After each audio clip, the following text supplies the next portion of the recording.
Hello, my name's Elizabeth Wartluft. I am an Argentine tango teacher in Portland, Oregon. Today I'm going to show you some drills and exercises that I use to prepare myself and my students to do boleos and other moves that require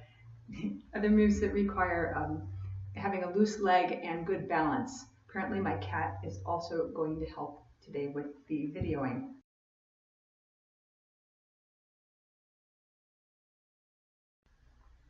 One of the things I always do to warm up my legs before I work on boleos is to practice getting on balance on one leg, having good stretched axis so my deep core is holding me up, my foot is strong on the floor, and then I can release my hip and get my whole loose leg really loose.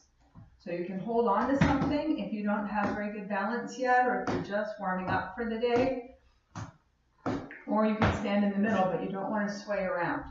See if you can really plant your foot. I think about being a tree. I used to be a preschool teacher. Think about being a tree and let your feet root into the ground so you can stretch up out of that position. That gives me lots of room for my leg to swing. And then I'm just going to let it swing different ways, which is harder to stay on balance. Just feeling how everything has to move to wrap around your middle or to swing like a pendulum. All these boleos really are is a pendulum of the free leg. Drop, catch, but what catches it is the fact your leg can't go any further, not that you yourself are stopping it. The leader needs to be able to draw shapes with your leg. So using the verb dibujar, to draw, not lead. So this could be any shape that the leader leads my leg into. Some of them are pretty, some not so much. But I let my whole leg respond to what the leader is doing. And in order to do that, I have to release all the muscles around my upper thighs, really stay balanced, plant into the ground, but have some give in my hips to adjust to 30 or 40 pounds of leg being moved around.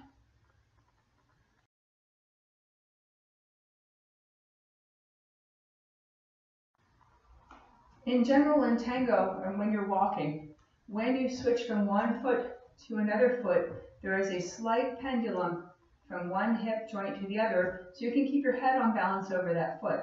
If we didn't have a give through the middle, we would end up looking like this, which is not elegant and also not so good for tango. So letting the hip joint shift from side to side, only enough to get onto one hip over one foot, not way over to a side. It's not a stylized move. It's finding the most spring, the most deep core right through here that your body can use for having a lot of power and balance at the same time. When I move my leg, this is 30 or 40 pounds, it's going to change what my hip joint does. So if I shift, say if I'm taking a side step and I have give here and I step and I have give here, if I'm swinging my leg, I'm going to have more tip in my hips to help me balance because of all the weight that is flying one way or the other. So the next thing that I do in tango for warming up for boleos is starting on a side step, but let my leg fall to the front. I'll show you from the side. So I'm here, and let the leg fall to the side, come back. Fall, come back. This is not about kicking with my leg. The whole leg is dropping and rebounding around my other leg. So most boleos are rebounding around your own leg like this, where your thigh runs into the other thigh and your leg comes back. Not all of them, but all the circular boleos certainly do this. So here, if you want, sometimes it's helpful, just kind of send your leg with your arms. My leg is free here as I shift. It's free, and then it swings. So I'm here, bump, come back. Rebound, come back. Rebound, come back. Rebound, flip.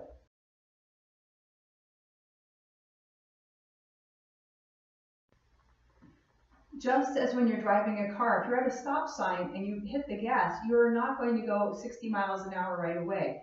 The weight of your leg needs time to accelerate through space. So when you're doing a boleo or any move like that, it's not a question of the leg quickly moving somewhere. It has to pick up speed and swing.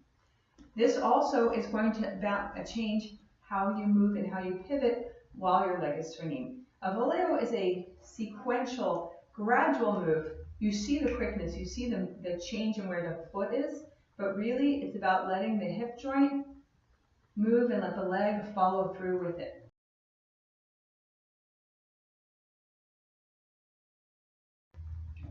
So if you are feeling the weight of the leg and really releasing the leg here at the top of that swing, it's pretty much running into my other leg. That's why it comes back the other way. My thigh runs into my other thigh, boom, and I have to come back. At that moment where my leg has swung to the highest point, I am really on balance here, but I'm not in a straight line. My hip has had to adjust for my leg being over here instead of under itself.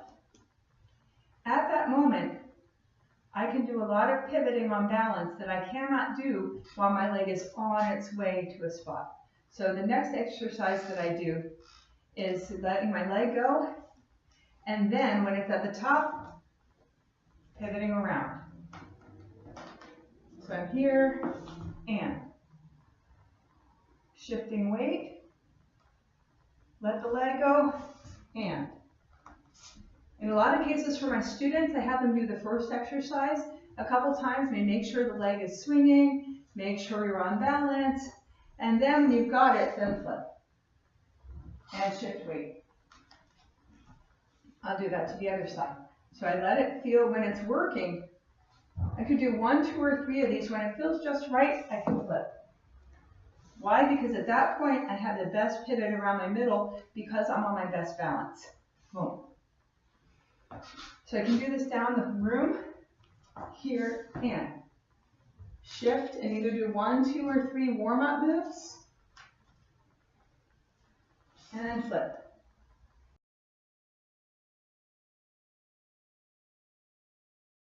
A lot of my students really have trouble doing a 180 in this move at first, and that's when they start cheating. It is okay to do an 1/8 of a turn, a 1/4 turn. It's not actually important how far you can pivot. If you're using the right mechanism, you'll gradually be able to turn further and further. So if you can do this, and you can only turn a 1/4, that's fine. Do it correctly, and only do a 1/4, or there I did not quite 180. The amount you're turning doesn't matter as long as you don't run into other people if you're doing this at the same time. So you can gradually go from maybe you can only do an 1/8. That's okay. And work up to a 1/4.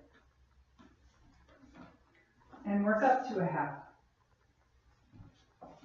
This exercise, you can really feel it. I can feel it already through here. I'm really having to let those muscles release means they stretch when I'm doing a boleo. So when I'm doing a boleo, I really have this feeling of my free leg as if someone took my thigh muscles and stretched them longer. And that's how I know that I really did release them rather than having them stay tight.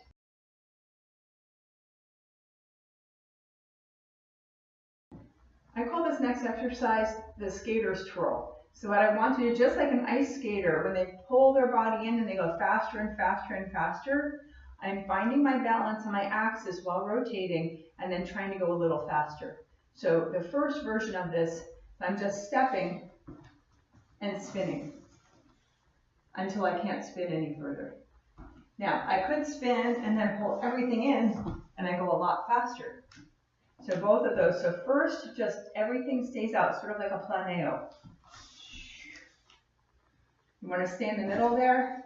Stay in the middle there. It's really important not to throw your body around the corner. Use your center as your balance. And then center and pull in. Center and pull in. I don't always stay upright when I do that. But it's a good practice to feel how you can speed up as your leg comes in, speed up as you fold around yourself, and still be on balance perpendicular to the floor.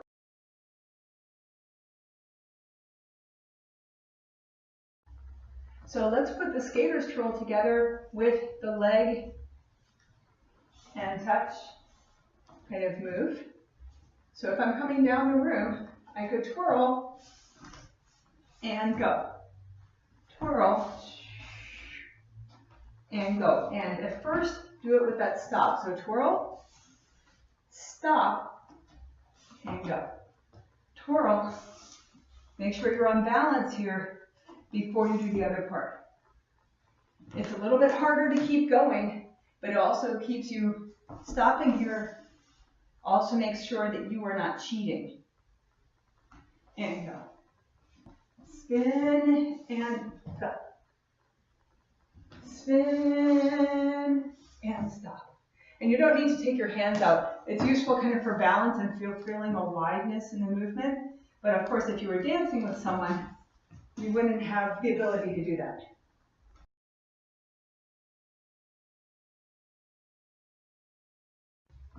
So to recap, you've got 4 different levels of this exercise to work on.